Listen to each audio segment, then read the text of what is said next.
अस्सलाम हेलो। वालेकुम। वालेकुम सलाम। कैसे हैं? खैरियत? अल्हम्दुलिल्लाह। आप सुनाए खान साहब, आवाज वगैरह अल्लाह का सब शुक्र है। आ रही है? बिल्कुल सही है। हिंदुस्तान में दो शख्स अगर ना होते तो हिंदुस्तान का क्लासिकल म्यूजिक ये ना होता जो आज है। और वो जो दो लोग हैं उसमें उस्ताद बड़े गुलाम अली खान साहब और उस्ताद आमिर खान साहब। और मेरी खुश नसीबी है कि आज हम उस्ताद रज़ा अली खान साहब के साथ में बातचीत कर रहे हैं, रूहानी बातचीत। और आप उनके पोते हैं, उन्हीं की नस्ल और नस्ल को आबाद कर रहे हैं। उस्ताद बड़े गुलाम अली खान साहब के साथ में बड़े उस्ताद मुनव्वर खान साहब जो आपके वालिद साहब रहे हैं, और फिर आप।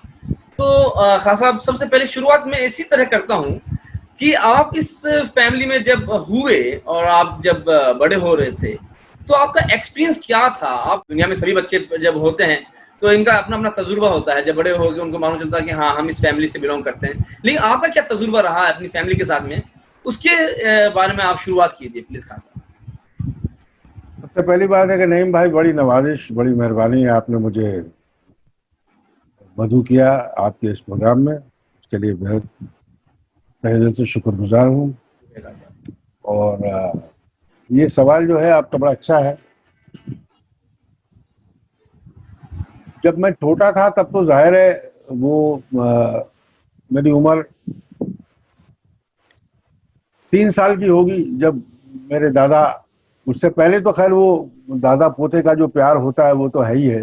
जी बड़े जी। गुलाम अली खान साहब के साथ जिद करना, ये करना, वो करना, और हर बात अपनी मनवाना, और जाहिर है असल से सूद प्यारा होता है, तो बात बिल्कुल सही है। बिल्कुल बिल्कुल खान साहब। बेनतहा, हाँ, बेनतहा मोहब्बत करते थे हाँ हाँ हाँ। और हमारी हर जिद को पूरी कर देना। और उसके बाद में इसी इसी बहाने वो थोड़ा सा गाना भी सिखाया करते थे कि बेटा ये जरा बोलो, मेरे साथ साथ गाओ। तो इस तरह से वो हुआ। और मैं तकरीबन 7 या 8 साल का था जब उनका इंतकाल हुआ। उसके बाद जो गाने की सही मानों में तालीम जो है वो मेरे वालिद उस्ताद मुनव्वर अली खान साहब, उनसे शुरू हुई। और फिर इसके बीच के दौरान में मुझे ये पता चला कि भाई, मैंने बड़े गुलाम अली खान साहब को प्रोग्राम भी देखे उनके एक दो। और तो जब वो गाते थे तो इंसान बिल्कुल हैरान हो जाता था, सख्ते में आ जाता था, है। और जिसको हम हिंदी में कहते हैं मंत्र मुग्ध, हाँ जी जी। तब कि क्या हो रहा है ये आपको पता नहीं चल रहा है कि क्या हो रहा है, लेकिन आप उसकी असर में बिल्कुल, यानी आपके हाथ पैर जो है वो चल नहीं रहे हैं, मतलब ऐसा लगता है कि बिल्कुल नम हो गया आदमी, बिल्कुल सुन हो गया। एक ऐसा इफेक्ट उनकी आवाज का था। यही मेरी वालिद साहब की आवाज में भी, जब हम सुनते थे उनको, बरकत यही अली खान आपकी साहब की आवाज में, आवाज में। माशाल्लाह यही आपकी आवाज में भी है खान साहब जी। बस ये आपकी मेहरबानी है, आपका बड़ापन है, आपने ऐसा बोला।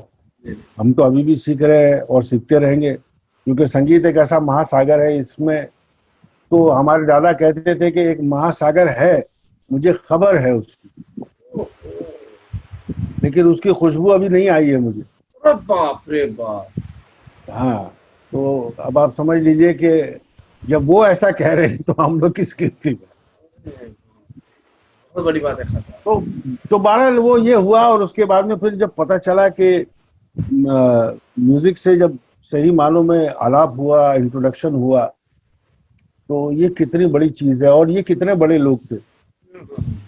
तो ये हुआ फिर ये कि भाई हम भी गाएंगे।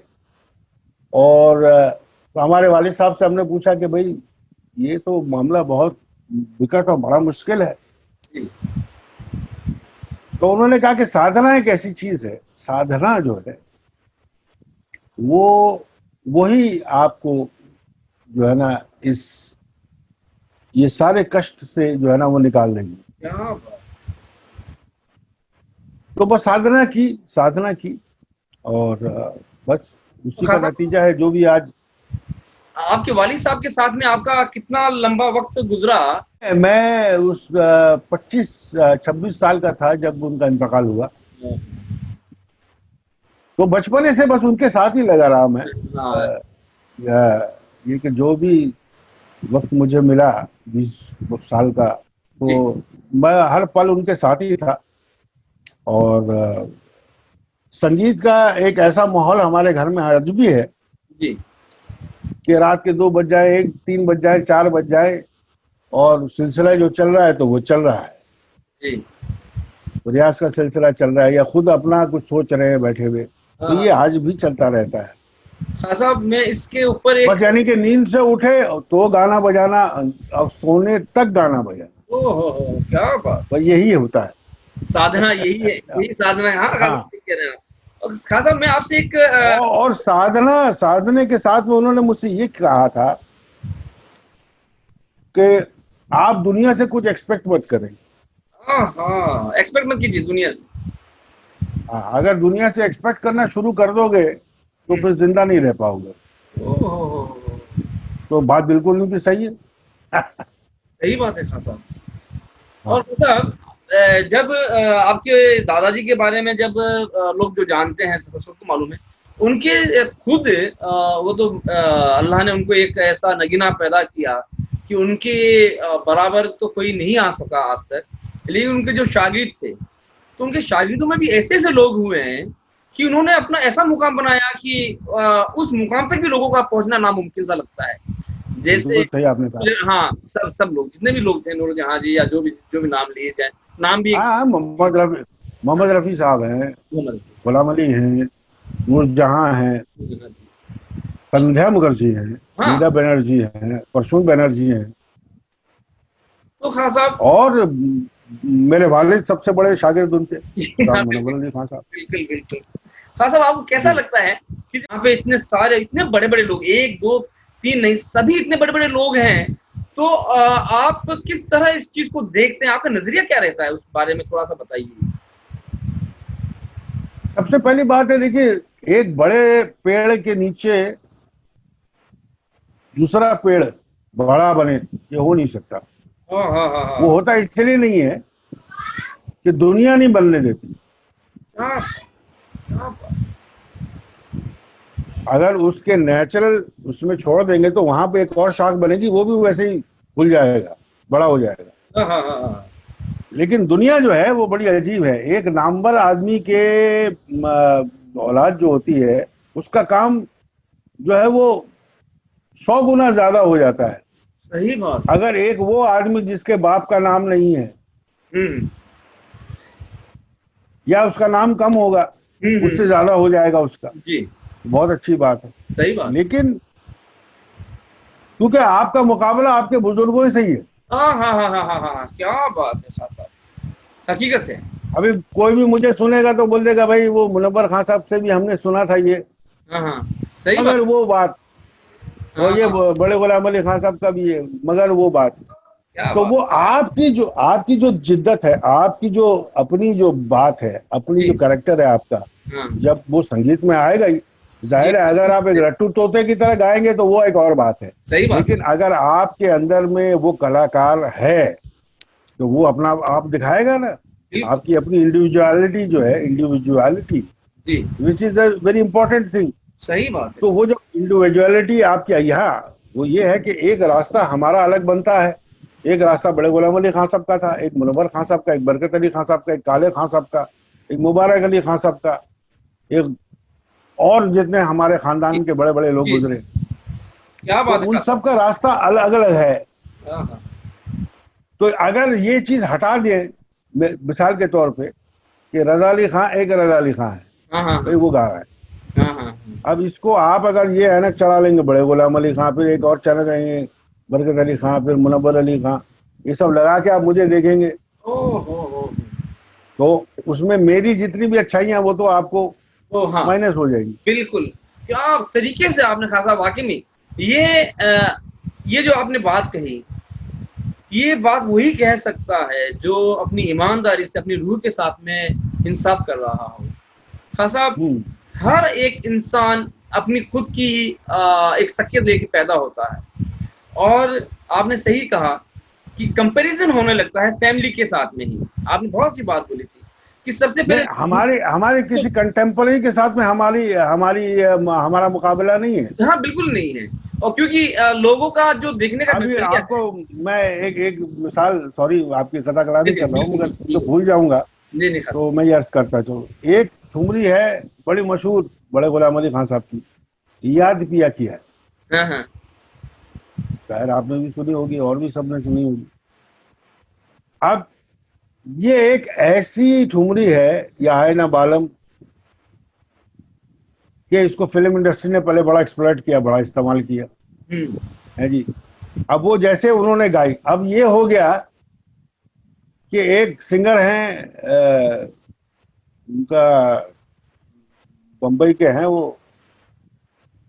वो कहने लगे साहब ये जो है रफी साहब की ठुमरी है। वो अनु मलिक जो है वो कहने लगा ये अलाउद्दीन खान साहब की ठुमरी है। मगर ये इतनी मशहूर है, अब सारे गवैयों ने गाना शुरू कर दिया, कोई ऐसा गवैया नहीं है जो ये नहीं गाता। और उसको जाहिर है उसका बेड़ा गर्क कर दिया, उसको तोड़ मोड़ के अजीब कसम से उसकी वो अजीब ही शक्ल हो गई उसकी। लेकिन जब हम गाते हैं तो लोग कहते हैं कि भाई आप वैसा गाइए, मतलब वो आपसे एक्सपेक्ट करते हैं बड़े गुलाम अली खान साहब या मुनव्वर खान साहब की तरह जो आपने गाया वो हम सुनेंगे।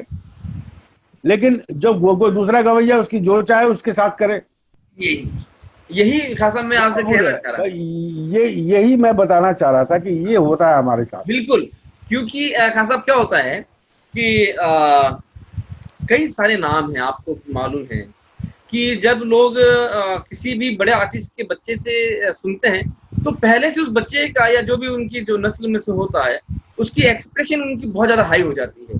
अगर यही चीज को दूसरा कर रहा है और वो थोड़ा सा भी अच्छा कर रहा है तो उसकी बहुत वाह वाह हो जाती है। लेकिन उनकी वाह वाह होने के लिए उनको कितनी मेहनत करनी पड़ रही है तो वो भी एक इंसान। तो आपने सही कहा कि एक खुद के ही बुजुर्गों से जो चीज आई है और उन्हीं के साथ में उनको जस्टिफाई करना भी बहुत मुश्किल हो जाता है, जो उन्हीं की आल औलाद है उन लोगों के लिए।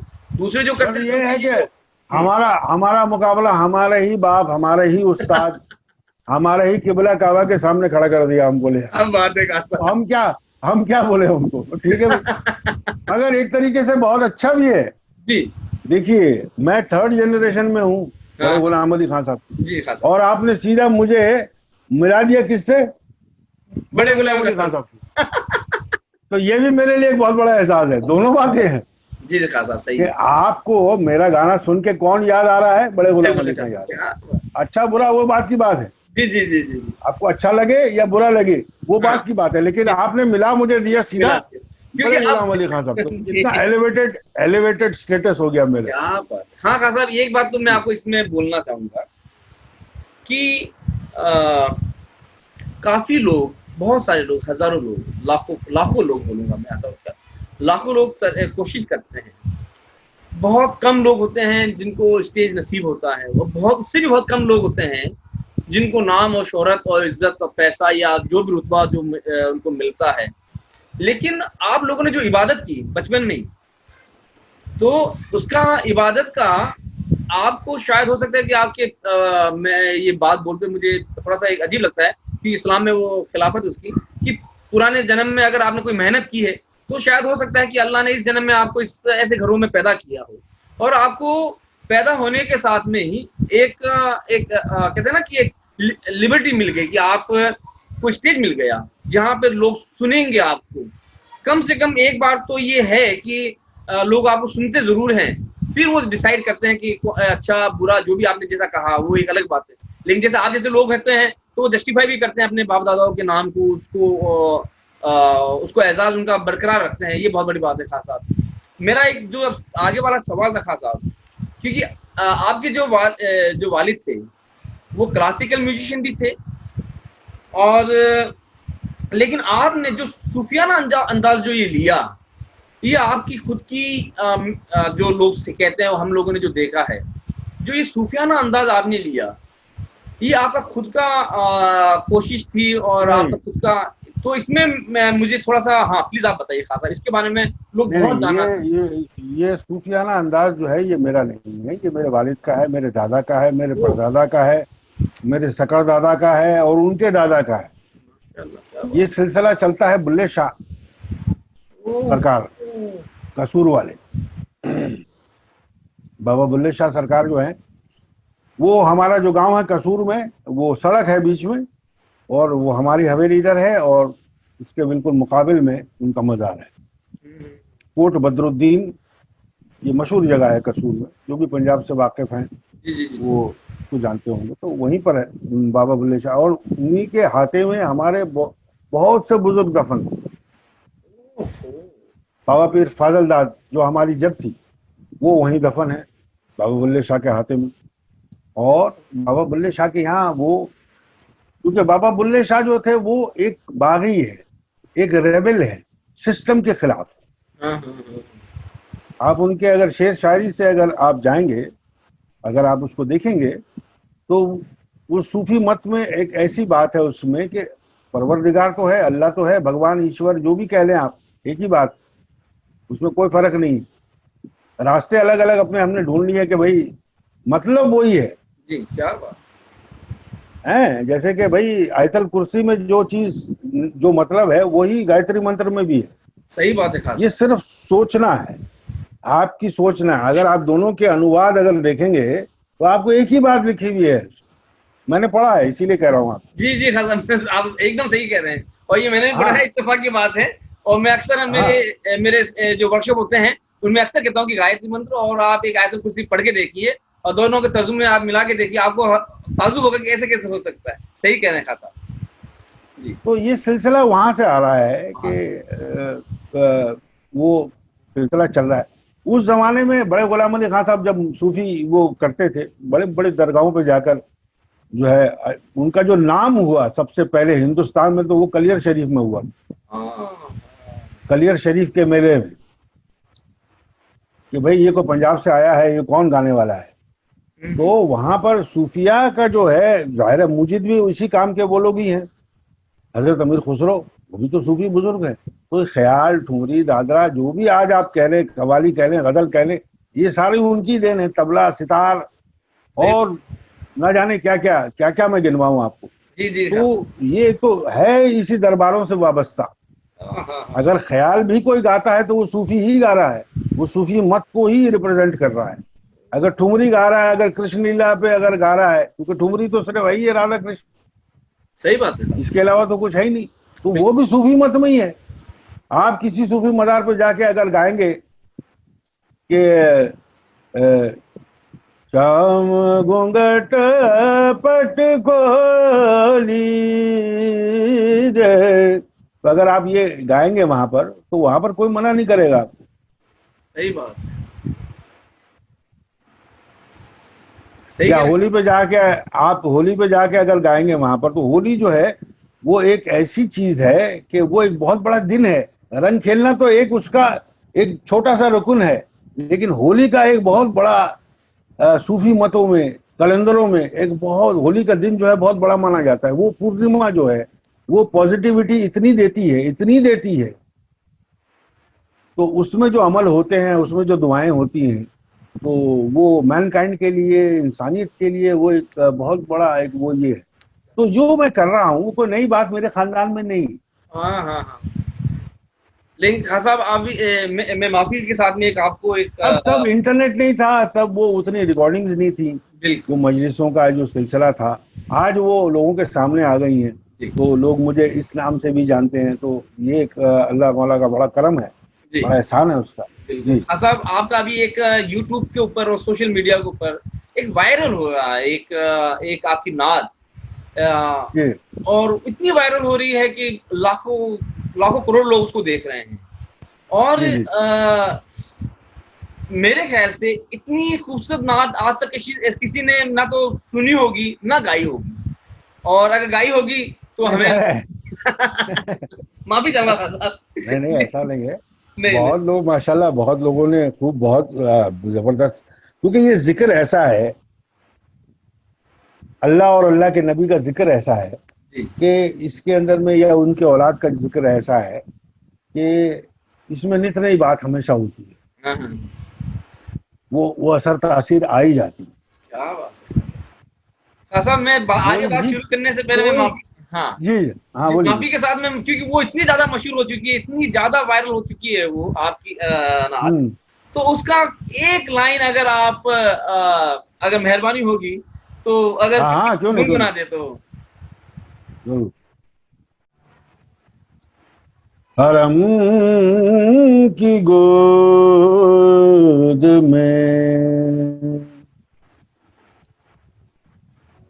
इस तरह वो तराबा है,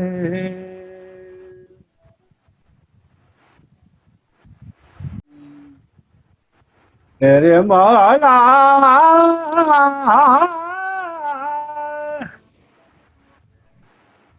मौला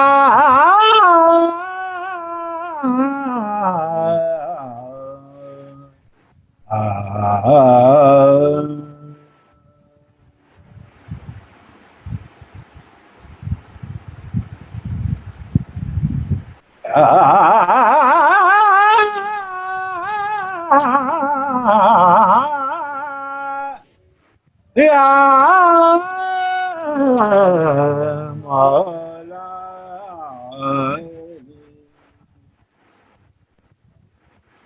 हरम की गोद में इस तरह वो तोरा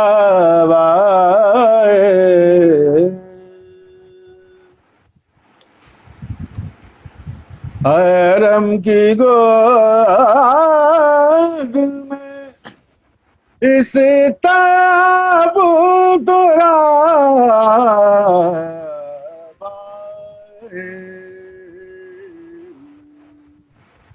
नबी के कल्ब पे जैसे के अलकिताब आए।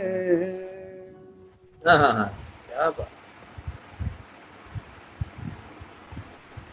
क्या बात है खान साहब, माशाअल्लाह माशाअल्लाह। इसीलिए लोग मुरीद हैं, और पुश्तों से आपके मुरीद हैं, पुश्तों तक आपके मुरीद रहेंगे इंशाअल्लाह, क्योंकि आप लोगों के ये करम है, हाँ ये अल्लाह की नवाजिश है, ये लोगों की मुमकिन दुआएं नहीं हैं, है। अल्लाह का करम है, आप सबकी दुआएं हैं, बस और क्या है, कुछ भी नहीं है। बहुत बहुत बड़ी बात है खान साहब। खान साहब मैं जो सिलसिला है बात का, एक सवाल हम्म। ये और करूंगा, उसके बाद में फिर कुछ आपके निजी सवाल मुझे पूछने थे। मैं सवाल ये था कि आपने अपना वक्त, बहुत लंबा एक वक्त आपने यूरोप में दिया, आप जर्मनी में रहे, और ये हिंदुस्तान से आपने बहुत लंबा वक्त, यूं समझ लीजिए कि हम लोगों से खफा थे, नाराज थे, या ना जाने क्या था आपका, हमें मालूम नहीं। इसी मालूम करने के लिए मैं ये सवाल कर रहा हूँ। आपने 10 15 साल 20 साल आपने यूरोप में दिए, तो उसकी वजह क्या थी खान साहब, और और आपने। देखिए ऐसा है, वो दाना पानी जिसको बोलते हैं ना, दाना जी। पानी, हाँ तो परवरदिगार ने दाना पानी उधर कभी उधर लिख दिया था, हाँ तो हाँ, रोटी पानी वहीं से मिलनी थी, तो जाहिर है उधर चले गए। क्या और बात। देखिए ऐसा है कि इवॉल्व करता है इंसान, उसको महसूस होता है। हाँ हाँ। तो हमारे बुजुर्ग यही कहा करते थे कि बेटा, गाना बजाना जो है वो तीन हिस्से हैं। हम्म। एक तो हिस्सा है रियाज का, जी। एक हिस्सा है सीखने का, हाँ हाँ हाँ। और एक हिस्सा है किस्मत का, किस्मत। भाग्य का। हाँ हाँ हाँ। तो जितना भाग में है उतना मिलेगा, ना तो उससे ज्यादा मिलेगा और ना उससे कम मिलेगा। क्या बात, क्या बात। क्यों खान तो वो साहब भाग्य में आपने, उस वक्त था वहाँ। हाँ हाँ, हाँ आपने गुलाम अली खान साहब के लिए भी एक एल्बम बनाया था आपने, और जी जी। वीनस के लिए आपने बहुत 4 साल 4 5 साल आपने म्यूजिक कंपोज भी किए, बहुत सारे जी जी जी। आपने दूसरी भी एक सिंगर थे, उनके लिए भी आपने इस तरह की कंपोज भी की, गजलें भी बनाई। और वो दौर आपका कब था, और उस दौर के आपके क्या एक्सपीरियंस रहे हैं खान साहब।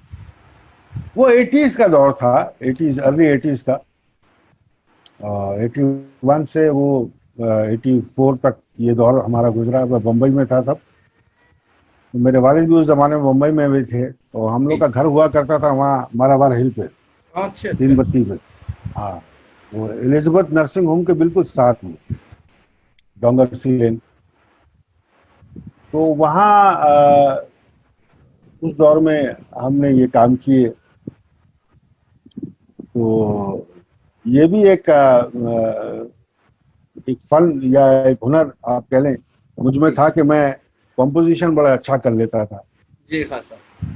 तो वो भी हमारे इसलिए क्योंकि मेरे एक दादा मुबारक अली खान साहब, गुलाम अली खान साहब के तीसरे नंबर के जो भाई थे, हाँ। बड़े थे बड़ा गुलाम अली खान साहब, फिर जी। बरकत अली खान साहब, फिर मुबारक अली खान साहब, और फिर अमान अली कसूरी। तो ये हमने उनसे, क्योंकि अमान अली खान साहब से ही बाजा मैंने सीखा। अच्छा अच्छा। बाजा बजाना जो है मैंने अमान अली खान साहब, मेरे सबसे छोटे दादा, उनसे सीखा। जी जी जी। तो ये भी जो है ना, वो तरीका, तर्ज बनने का, और शेर को महसूस करना, महसूस करके फिर उसके बाद उसको किस तरह से सुरों में पिरोना है। हाँ हाँ हाँ। तो ये भी एक वो था, तो वो दिया परवरदिगार ने, ये भी हुनर दिया मुझे। बहुत। तो वो उससे मैंने किया। जी। तो खान साहब आपकी जो कंपोज की हुई जो गजलें हैं उस्ताद गुलाम गुलाम अली खान साहब के साथ में, उनमें आपके दिल के करीब कौन सी रही है? हाँ, वो हुआ ऐसा था कि उस जमाने में वो जैन साहब जो थे हमारे बिजनेस के, हम्म। तो और एक हमारे दोस्त हैं, अब दोस्त हो गए, उस जमाने वो एआर मैनेजर होते थे, हाशमी साहब, अच्छी। नियाज हाशमी साहब। तो उन्होंने जी मुझसे कहा, मैं उस वक्त दिल्ली में था, तो घर घर आया हुआ था मैं। तो मुझसे कहने लगे कि भाई वो गुलाम अली भाई को जरा एक एल्बम करानी है, जी। तो तुम जरा पूछ लो क्या पैसे वैसे लेंगे वो, और अ, हमारी तरफ से तुम, जाहिर है तुम हमारे कंपनी में हो, तो लिहाजा ये तुम जी। कर देना। मैंने कहा जी बहुत अच्छी। तो वो इत्तेफाक से दोपहर में आ गए गुलाम अली भाई। तो खाना वो दोपहर का हमारे यहाँ रोज ही खाते थे, माशाल्लाह। चाहे कहीं भी हो, दिल्ली में अगर होते थे तो वो वहीं आए। तो आ गए, तो हमने कहा कि भाई ऐसा है, हमारे वो बम्बई वाले हमारे जो सेठ लोग हैं वो कह रहे हैं। तो उन्होंने कहा हाँ हाँ कर देंगे, इतने पैसे लेंगे। तो हमने फोन किया फौरन उनको। उस जमाने में ये नॉर्मल फोन होते थे जो जी लैंडलाइन। तो उनसे बात हुई, तो मैंने कहा भाई इतने पैसे वो मांग रहे हैं। उन्होंने कहा ठीक है डन, उनको बोलो कब डेट देते हैं। तब वो कहने लगे कि भाई ऐसा है, मैं तो प्रोग्राम में बिजी हूँ, तो तर्जे वर्जे मैं कैसे बनाऊंगा। हाँ हाँ। जाहिर सी बात है, इंसान ट्रैवल कर रहा है, प्रोग्राम कर रहा है, इधर जा रहा है, तो वो फिर मैं आइंदा जब आऊंगा तो फिर मैं ये एल्बम कर दूंगा। मैंने फिर फोन किया उनको, मैंने कहा कि वो तो ये कह रहे हैं कि वो तो जी मंजूर है, लेकिन वो ये है। तो वो हाशमी साहब ने वहां से कहा कि मेरी बात कराओ जरा उनसे। तो मैंने फोन उनको दे दिया। उन्होंने कहा भाई ये हमारा कंपोजर है, बहुत ही अच्छा, आपको अगर इतराज ना हो तो आप ये बना देंगे सब आपके लिए, जी। और ये कर दिया जाएगा। तो वो जरा थोड़े से खुश हो गए, अच्छा ये करेंगे।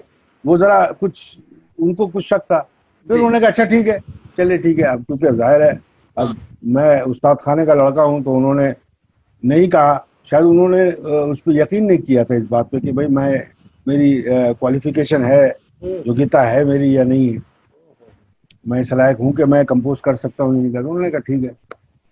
तो वो बहरहाल डेट वेट सेट हो गई। होने के बाद में फिर मैं बम्बई चला गया, और जाके हमने, वो हमारे अरेंजर थे काका राजपूत, बहुत ही जबरदस्त सैक्सोफोन भी बजाते थे, और बहुत, रफ़ी साहब के साथ में बहुत काम किया उन्होंने, इंडस्ट्री में बड़ा नाम है उनका। जी जी।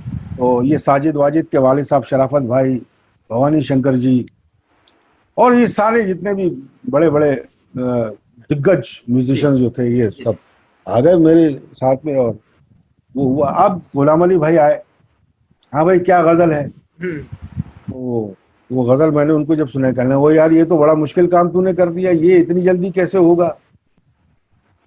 तो बहरहाल उन्होंने अपना ट्रिप जो है, वापस जा रहे थे पाकिस्तान वो, तो फिर उन्होंने उसको ये रोका, और फिर बाकायदा उसको याद किया। मैंने खैर ट्रैक बना दिए, मैं खुद ही गा के मैंने ट्रैक बना दिए उसके। और उसके वो एक महीने बाद जो है उन्होंने फिर उसको वो ले गए थे ट्रैक, वो सुन के उसके बाद में आके फिर उन्होंने रिकॉर्ड किया। उनको भी बड़ा मजा आया मेरे साथ काम करने में। क्या बात है खासा। तो उसमें से कौन सा आपकी पसंदीदा कौन सा ट्रैक था या कौन सी गजल वो थी? वो वो तो सारे ही हैं, फिर भी फिर भी आपको एक आधी गजल मैं सुना देता हूँ। मेहरबानी। होठ सागर है, आँख पैमाना, होठ सागर है, आँख पैमाना, हुस्न तेरा है रश्क में खाना, हुस्न तेरा है रश्क में खाना, होठ सागर है, आँख पैमाना। क्या बात।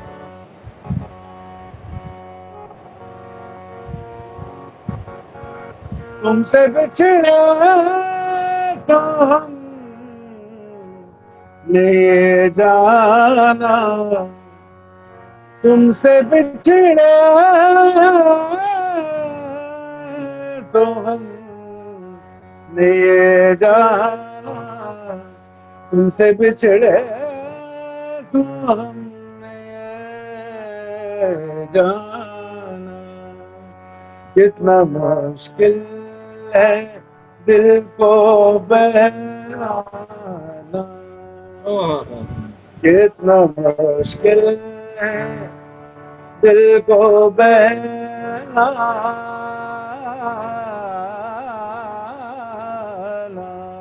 होठ सागर। क्या बात है खासा, माशाअल्लाह, क्या बात है। ये बहुत बड़ी बात है कि आज आपसे बातचीत करते वक्त आज हमें ये नसीब हुआ मौका कि आप हमारे लिए, हमारे जो श्रोता हैं उनके लिए गुनगुना रहे हैं, और ये इसका अज्र अल्लाह देगा, हम तो आपको क्या दें खासा सुवाए दुआओं के। बेशक बेशक। और खासा सही। आपने जितना काम किया है, आप लोगों ने जितना काम किया है, अभी जो ये वक्त आ चुका है इस तरह का कि नेगेटिविटी बहुत हुई है, हो गई है माहौल में, इस बीमारी को लेकर भी, और स्पेशली जो म्यूजिशियन हैं या जो भी आर्टिस्ट हैं, जो भी काम करने वाले हैं, हुनरमंद लोग हैं, उनके लिए अभी बहुत बुरा वक्त चल रहा है एक तरीके से। तो आप इस वक्त को और आने वाले वक्त को एज ए म्यूजिशियन आप कैसे देखते हैं, एज ए गजल सिंगर, एज ए सूफी गायक, कंपोजर, अपने आप को इस फील्ड में रहते हुए आप आगे का भविष्य क्या देखते हैं खासा? देखिए, दुनिया बदल गई है और बदलती रहेगी, यानी ये सिलसिला यहाँ खत्म नहीं होगा, और सबसे ज्यादा मार जो खाया जाएगी, जो मार खाएंगे, इसमें ये क्रिएटिव फील्ड के लोग होंगे, म्यूजिशियंस हैं, एक्टर्स हैं, और तो ये जो भी होगा ये ऑनलाइन ही कोई सूरत निकलेगी इसकी।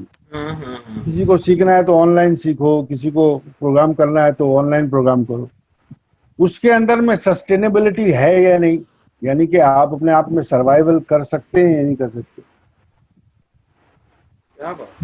आपकी ऑडियंस है या नहीं। क्योंकि अब देखिए, ऑडियंस का भी ये है कि उसके पेट में 2 रोटियां जाएंगी तो ही तो वो सोचेगा संगीत के बारे में। सही बात है, सही बात है। अगर उसको खाना नहीं मिलेगा तो ये सब पूरा सब भी इफेक्टेड है यहाँ से लेके वहां तक, और कोई समझ में आ नहीं रहा है, कोई भी गवर्नमेंट को, कोई भी मुल्क में समझ में नहीं आ रहा है कि इससे हम कैसे जूझे। सही बात। अभी 6-8 महीने हो गए लॉकडाउन चल रहे हैं। सही बात। तो मकसद कहने का ये कि जो कमाने की जो जो जो मौके थे वो खत्म हो गए। सही बात है, सबके साथ। तो वो जो है बेचारे के पास में, वो उसी से अपना जिंदगी गुजार रहा है। सही।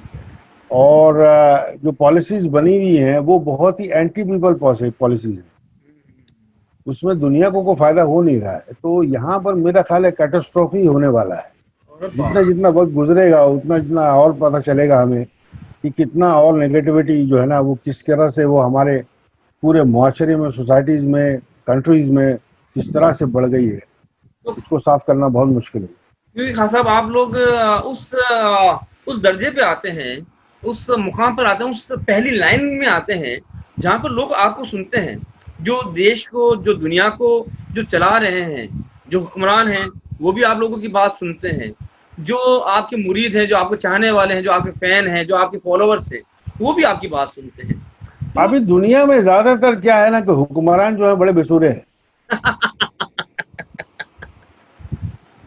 अगर उनमें सुर होता या लय होती तो वो, मेरा ख्याल है कि आज ऐसे उनके देश के लोग ऐसे तड़प रहे हैं। अरे वाह! हर हर मुल्क की बात मैं कर रहा हूँ, मैं भारत की बात नहीं कर रहा हूँ, हाँ हर जी, जगह की बात कर रहा हूँ। जी, कुछ मुल्क ऐसे हैं जिन्होंने अभी तक थोड़ा बहुत वो दे रहे हैं, जी, लेकिन ज्यादातर जो है वो बेचारे बहुत परेशान हैं लोग। तो मेरा ख्याल है कि जितने भी हमारे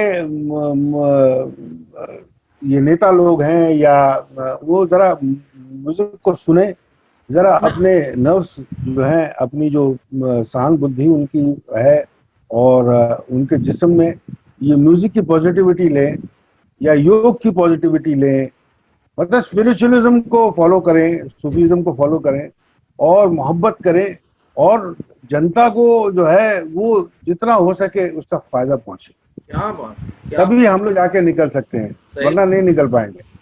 क्या बात! खान साहब, एक आखिरी सवाल है आपसे कि जी। अभी जो आपके जो चाहने वाले हैं, जो आपको दिलो जान से चाहते हैं, तो उन सभी लोगों के लिए, और जो भी दूसरे जो सुनेंगे आप लोगों को, जो सुनते हैं, उन लोगों के लिए एक बेहतरीन जिंदगी किस तरह, या एक कम से कम एक सुकून वाली जिंदगी आगे आने वाले वक्त में किस तरह निकाले, करें क्या वो लोग, किस तरह इस मुश्किलात से मैं हाँ आपने बिल्कुल सही कहा। मेरा एडवाइस तो यही है, आप कोई भी काम करते हो जी, थोड़ा बहुत गाना बजाना सुनिए, हाँ हाँ अच्छा गाना बजाना सुनिए। ये नहीं कि गाना बजाना तो हर किस्म का है, जी, एक शैतानी म्यूजिक भी होता है, जी, एक एक एक वो म्यूजिक होता है जो आपको सुकून दे। तो सुकून वाला म्यूजिक जो है, जो आपको सुकून दे, एक तो वो है कि म्यूजिक जो है वो उसके लिरिक्स जो है या उसके बोल जो है वही बड़े नेगेटिव हैं, सही अजीब बात, अजीब किस्म के, मतलब अश्लील लिरिक्स। हाँ हाँ सही कह रहे उनको हैं ना आप। सुन के रिलैक्सिंग म्यूजिक सुनिए, तो उसमें आपको अपने आप में चेंजेस आने महसूस होंगे, और आपको जो नेगेटिविटी है उससे जूझने में, उससे फाइट करने में आपको बहुत अच्छा लगेगा। मेडिटेशन करें, meditation is the best form of diverting negativity. सही बात है खान साहब, और आपने तो अपनी जिंदगी में खान साहब मेडिटेशन, हाँ हाँ, मेडिटेशन मैं बहुत करता हूँ। मेडिटेशन क्या है, बस अपना ध्यान लगाना है। बिल्कुल ध्यान लगाने को तो मेडिटेशन बिल्कुल मेडिटेशन बिल्कुल कहते हैं। बिल्कुल खान साहब, और सबसे बड़ा मेडिटेशन जो है वो चिश्तिया सिलसिले में, वो या कलंदरी सिलसिले में, वो है ख्याल। ख्याल, ख्याल, अपने ख्याल को हम ख्याल कर देना, हाँ यानी कि पूरी कायनात, ब्रह्मांड जो भी कह लें आप, उस जो उसकी मर्जी, जहां वो चाह रहा है बस हम भी वहीं हैं। तो जब ये सरेंडर हो जाएगा, इसी को ख्याल कहते हैं। यानी म्यूजिक में जो ये ख्याल पद्धति का नाम जो ख्याल रखा गया है वो इसलिए रखा गया क्या बात है क्योंकि खान ये साहब, कभी आपका ख्याल एक जगह नहीं रहता, हाँ, एक सेकंड के लिए भी एक जगह नहीं रहेगा। अभी आप बैठे बैठे मुझसे बात करें, लेकिन ख्याल आपका शायद न्यूयॉर्क में होगा। नहीं मेरा फोकस आगे ऊपर ही है खान साहब। हाँ नहीं, मैं एक बात कर रहा हूँ, मैंने कहा ये शक्ति है हम में। हाँ एक शक्ति है, सही तो बात, देखें, ये शक्ति है और उसकी स्पीड नहीं है, उसकी स्पीड आप माप नहीं सकते, इतना तेज है वो।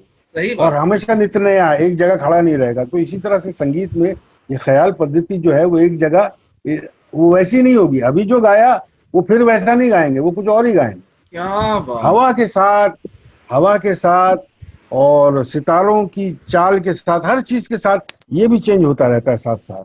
तो इसको कहना है हम ख्याल, ख्याल। क्या बात है, क्या बात है खान साहब। खान साहब, आपके जो म्यूजिशियंस जो हैं, उनके लिए आपकी क्या राय बनती है अभी इस वक्त के दौर के लिए, जो संगीत से जुड़े हुए लोग हैं?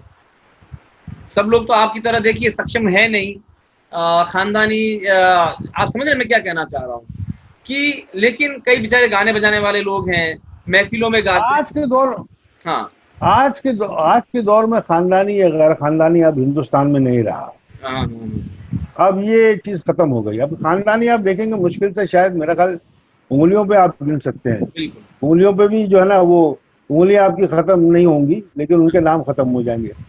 जी, इतने कम लोग रह गए हैं अब। बिल्कुल खास। और तो अब ये जो है वो हमारे बुजुर्गों ने सबको बताया, और भी बुजुर्ग, यानी सिर्फ जी, मेरे खानदान के नहीं, हाँ जी, जी, सबने बताया, क्या बात। सबने फॉलो किया। तो अब म्यूजिक घर घर आ गया है। जी, घर घर गवैये हैं, घर घर सितारिये हैं, घर घर तबलिये हैं। हाँ, हाँ, हर जगह माशाल्लाह अच्छा काम करने वाले, जी, बहुत बेहतरीन स्टैंडर्ड का काम करने वाले। तो जी, अब ये मेरा मेरा उनको यही कहने का है कि एक दूसरे को हेल्प करें, हाँ, हाँ, एक दूसरे की मदद करें, क्योंकि अब तो ऑनलाइन ही होगा। अभी तो कॉन्सर्ट होगा नहीं, सही बात है खास। कहीं कॉन्सर्ट कोई महफिल नहीं होगा अभी। अभी तक तो ये नहीं है। और इसको जमते जमते फिर जाहिर है स्पॉन्सर्स भी आ जाएं, स्पॉन्सर्स को भी जमने में वक्त लगेगा, हर चीज को वक्त लगेगा। तो इस वक्त एक दूसरे के साथ में जो है वो भाईचारा रखें, मोहब्बत रखें एक दूसरे के साथ में, और उनकी मदद कर सकें या उनसे मदद ले लें, जो भी है करें। और क्या, खूब रियाज करें, ताकि वो खुद को भी सुकून, रियाज करने से बड़ा सुकून मिलता है। क्या बात। बहुत जिसको बोलना चाहिए कि आत्मा तृप्त हो जाती है। जी, तो आज आप हम सुन रहे थे पूरी दुनिया में मशहूर और मारूफ उस्ताद रज़ा अली खां साहब थे, और आपने सुना कि एक मारवाड़ी के अंदर एक कहावत है, तो कहावत इन पे सार्थक होती है, बीज असर पलटा नहीं जिन टूट्यो लंग विचार। बीज असर वाह, पलटता नहीं है। अमरूद का बीज अमरूद ही पैदा करेगा, आम का आम ही पैदा करेगा। तो आपने देखा कि ये उस्ताद बड़े गुलाम अली खां साहब के पोते थे, तो इनकी बातचीत के अंदर वही रूहानियत, वही ताजगी, वही सूफियानापन और वही सादगी आपने देखी। हमने नाम सुने हैं, शायद हमारी जो जनरेशन है उन्होंने तो देखा भी नहीं है बड़े गुलाम अली खां साहब को, और सिर्फ नाम सुन के बड़े हुए हैं। आज आपने देख लिया उस्ताद रज़ा अली खां साहब को, तो हमारी मुराद पूरी हो गई कि हमने ये देख लिया कि उस्ताद गुलाम अली खां साहब कैसे रहे होंगे, या वो कैसे गाना बजाना किया होगा उन लोगों ने, या कैसे उनकी तरबियत, उनकी जो खुद की तरबियत थी, कैसे उनके संस्कार थे, वो आज इनके संस्कारों में, इनकी बातचीत में हमने देख लिया।